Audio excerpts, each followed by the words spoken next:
اگر کسی کو یہ تھوڑا سا ڈاؤٹ ہے کہ تیسری جو عالمی جنگ ہے، جو تیسری جنگ عظیم ہے وہ شروع نہیں ہو چکی ہے یا پھر شروع ہونے والی ہے، تو یہ وہ سارے ڈاؤٹ ختم کر دے، کیونکہ یہ جنگ جو تیسری عالمی جنگ ہے یہ اس وقت سٹارٹ ہو گئی تھی جب رشیا نے یوکرین پہ حملہ کیا تھا۔ اس جنگ کا آغاز، جو تیسری عالمی جنگ کا اس کا آغاز اس دن ہو چکا تھا، کیونکہ یہ جو تیسری عالمی جنگ ہے اس کے جو اتحادی ہیں، اس میں آپ سب کے سامنے آپ لوگوں کو پتہ ہے کہ اس میں کون کون سے ملک ہیں۔ رشیا ہے، چائنا ہے ایک گروپ میں، ایران ہے، اور اس کے بعد دوسرے گروپ میں جو ہے وہ نیٹو ہے، اور اس کے بعد امریکہ اور یہ جو اسرائیل ہے۔ تو یہ ساری چیزیں آپ کو پتہ ہونی چاہیے کہ نیٹو اگر یوکرین کے ساتھ جنگ ہوئی ہے وہ اس لیے ہوئی ہے کہ وہ نیٹو میں جانا چاہتا تھا، تو یوکرین کو جنگ کے لیے تیار کرنے والا یہ نیٹو ہی ہے، یعنی یہ امریکہ ہے پیچھے۔ سب سمجھیں، امریکہ، یو کے، فرانس،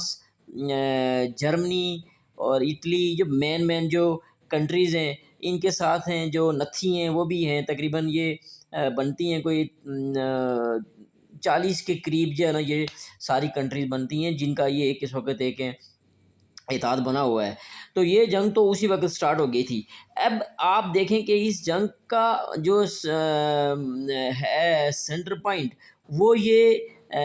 عرب ہے، وہ یہ جو ایریا مڈل ایسٹ ہے یہی ہے، یہیں پہ سب سے زیادہ جو تباہی ہوگی، بربادی ہوگی، وہ یہیں پہ ہوگی۔ لیکن اس جنگ کی لپیٹ میں چاروں کونے آئیں گے، میں نے آپ کو کتنی بار پہلے بھی بتایا کہ چاروں کونے آئیں گے۔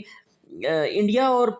پاکستان کے لیے انڈیا ہے، انڈیا اور پاکستان کے دیکھیں آپ، جنگ آلریڈی لگ چکی ہے، ایک بار یہ ٹریلر آپ نے دیکھ لیا، لیکن بادل ابھی تک گئے نہیں ہے، جنگ کے بادل ابھی تک منڈلا رہے ہیں، اور یہ کسی بھی وقت پھر جو ہے وہ سٹارٹ ہو سکتی ہے۔ اور اس کو سٹارٹ کرنے والا کون ہوگا؟ امریکہ، اور اس کے بعد اسرائیل، ان کے پیچھے بھی وہی ہے۔ بھارت وہی کچھ کرے گا اس کو جو اسرائیل کہے گا، کیونکہ اسرائیل اور بھارت اس وقت پوری دنیا میں اگر کوئی دو ملک جو ہے وہ اگر آپس میں قریب ہیں یا بھائی کی طرح رہتے ہیں تو وہ اسرائیل اور انڈیا ہے۔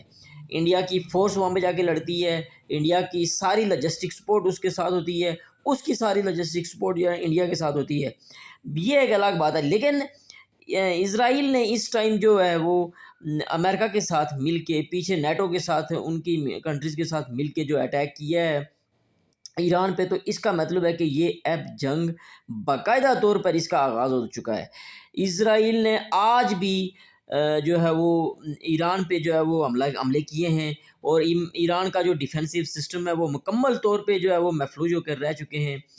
بے شک F-35 انہوں نے 2 مارنے کا دعویٰ کیا ہے، لیکن آج بھی 90 کے قریب جو ہے وہ اسرائیل کے جو جہاز ہیں وہ پورا دن وہاں پہ رہے، اڑان بھرتے رہے، انہوں نے بمباری کیا، اور آج بھی ان کا جو ڈپٹی چیف جو ہے انٹیلیجنس ایجنسی کا جو ایران کا، اس کو بھی انہوں نے ہلاک کر دیا ہے۔ اور مزید جو ہے سائنٹسٹ ہیں جو ان کا جو ٹارگٹ تھے وہ انہوں نے ہلاک کیے ہیں بمباری کر کے، اور وہ بمباری لگاتار کر رہے ہیں، اور ان کو کوئی چیز، ان کا ڈیفینسو سسٹم جو ہے وہ ہٹ نہیں کر رہا ہے، نہ ہی ان کے پاس اس طرح کی کوئی ایڈوانس ٹیکنالوجی ہے ایران کے پاس۔ ٹھیک ہے کہ ایران نے کل بہت اچھا حملہ کیا تھا، لیکن آج رات کو پتہ چلے گا کہ ایران اب کیا کرنا چاہتا ہے۔ ایران خیبر میزائل بھی مار سکتا ہے، جو اس کا سب سے جو ڈینجرس میزائل ہے، اور بھی دیکھتے ہیں کیا کرتا ہے۔ اس نے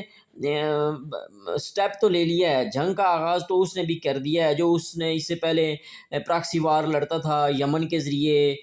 حزب اللہ کے ذریعے، لبنان کے ذریعے، وہ سارے راستے انہوں نے بند کر دیے۔ وہ اسرائیل نے سب سے پہلے جو ہے وہ اس کی جتنے بھی پراکسیز یہاں سے ہو کے یہ لڑتا تھا، ان سب کا جو ہے وہ صفایا کیا، ان سب کی جو لائن تھی، جو اس کو جو ایران جو ان کی جو سپورٹ کرتا تھا جس لائن کے ذریعے، اس کو ختم کیا، اس کو ختم کر کے اس کتنے دن جو ہے وہ ان کے ساتھ لگا رہا، ان کو کمزور کیا۔ پھر جو ہے وہ سیریا سارے پہ قبضہ کر کے اس نے مکمل طور پہ لبنان کو جو ہے محفوظ کیا، وہاں پہ حسن نصر اللہ کو مارا۔ یہ ساری چیزیں جو ہے وہ اسی جنگ کے لیے تھیں اور اسی اٹیک کے لیے تھی جو اسرائیل نے کیا۔ اور اب جو لیٹسٹ سچویشن ہے اس میں یہ ہے کہ رشیا جو ہے وہ اس ٹائم اس جنگ میں انٹر ہونے کے لیے 100% تیار ہو چکا ہے، کیونکہ ایران کی موت، رشیا کی موت، چائنا کی موت اور پاکستان کی موت، یہ سب چیزیں جڑی ہوئی ہیں، یہ ساری چیزیں جڑی ہوئی ہیں۔ ایران کو اس حد تک لے جانے کے لیے جو اس کے پیچھے سپورٹ ہے وہ رشیا کی ہے اور چائنا کی ہے، وہ اس کے ساتھ ہیں، وہ جو ہے وہ اس کے ساتھ ہیں، وہ اس کے گروپ میں ہیں، وہ کبھی بھی نہیں چاہیں گے کہ اس کو تباہ اور برباد کر دیا جائے، کیونکہ اس کے بعد اگر یہ تباہ ہوتا ہے، یہ برباد ہوتا ہے، تو اگلا نمبر جو ہے وہ رشیا کا ہوگا، اگلا نمبر جو ہے وہ چائنا کا ہوگا، پاکستان کا ہوگا، کیونکہ اگر اس ٹائم یہ ایران کو مکمل طور پر یہاں پہ تباہ کر دیتے ہیں تو یہ ڈائریکٹلی جو جتنی بھی آپ ان کی فورس ہے وہ یوکرین کی طرف جائے گی، اور وہاں سے یہ رشیا کا اس کو جو ہے وہ ٹف ٹائم دیں گے۔ اسی طرح رشیا کے پیچھے کون ہے؟ چائنا ہے۔ آپ نے آلریڈی چائنا کو دیکھ لیا، یہ جو ادھر معاملہ ہے تائیوان کا، وہاں پہ اس سمندروں میں آلریڈی جو ہے وہ یہ بیری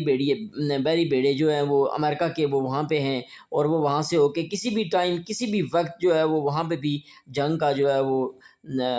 حالات پیدا ہو سکتے ہیں وہاں پہ۔ تو اس حوالے سے یہ بات آپ بھول جائیں کہ تیسری عالمی جنگ جو ہے وہ شروع نہیں ہوئی ہے یا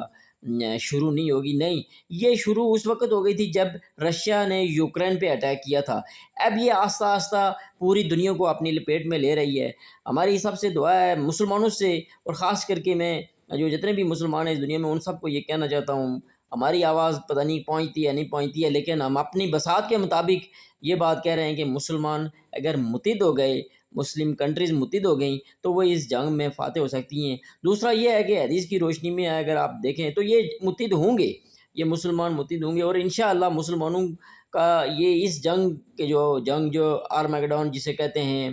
یا اس جنگ بڑی جنگ جو تیسری عالمی جنگ جس کی پیشن گوئی حدیثوں میں ہو چکی ہے، جیت تو انہی کی ہوگی، لیکن یہ مارے بہت جائیں گے، اور یہ مار ان کو اس لیے پڑے گی کہ یہ اکیلے ہیں، یہ سنگل ہو کے جو ہے نا مار کھائیں گے، پھر ایک وقت آئے گا کہ یہ اکٹھے ہوں گے، لیکن اس وقت تک ان کو مار بڑی لگنی ہے۔ تو اس حوالے سے میں نے کہا نا آپ کو تھوڑی سی لیٹسٹ انفارمیشن دے دی جائے اس ایران اسرائیل جنگ کے حوالے سے۔